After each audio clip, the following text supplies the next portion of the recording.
நம்மளை நேசிக்கிறது யாரு? ஏசப்பா தான். அப்பா அம்மா நேசிக்கிறாங்க, தாய் உயிர்களை நேசிக்கிறாங்க.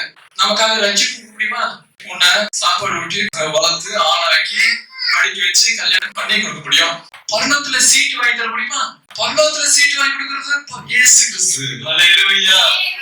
அவர் தம்முடைய ரத்தத்தை சிந்தி ஜீவனை கொடுத்தார். அவரை பற்றும் விசுவாசத்தினாலே நாம் நீதிமான்களாக்கப்பட்டு பரத்துக்கூடியவர்களாய், பரத்து நன்மைகளுக்கு பங்குள்ளவர்களாய் நாம் இருக்கிறோம். எல்லாத்தையும் இயேசு கிறிஸ்து சொல்லிடணும்.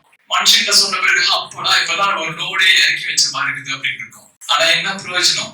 அவருக்கு இன்னொரு லோடு இருக்கும். அதனால ஒன்னும் பிரயோஜனம் கிடையாது. இப்ப ரெண்டு பேரும் யாருகிட்ட போய் சொல்லணும்? கர்த்தர்கிட்ட. ஹல்லேலூயா. என் சுமை லகுவா இருக்கிறது, கர்த்தர் மேல் உன் பாரத்தை வைத்து விடு, அவர் உன்னை ஆதரிப்பார். நீதிமானை ஒருபோதும் தள்ளாட மாட்டார். எப்பவுமே கர்த்தர்கிட்ட பேசிதான் இருக்கணும். இந்த சின்ன பிள்ளைங்க ஏதாவது பள்ளிக்கூடத்துல டீச்சர் பேனா எடுத்துக்கிட்டா டீச்சர், ரப்பர் எடுத்துக்கிட்டா டீச்சர், அது போல தாவீது ஜெபம் பண்ணுவார். ஆண்டவரே, என்னை துரத்துகிறார்கள், என்னை வேட்டையாடுகிறார்கள், சவுல் என்னை வேட்டையாடுகிறான். இது ராஜா. யாருங்க? வா, அவனை தீர்த்து கட்டு அப்படின்னு சொன்னா க்ளோஸ் பண்ணிடுவாங்க. ஆனா அப்படி இல்ல தாவீது.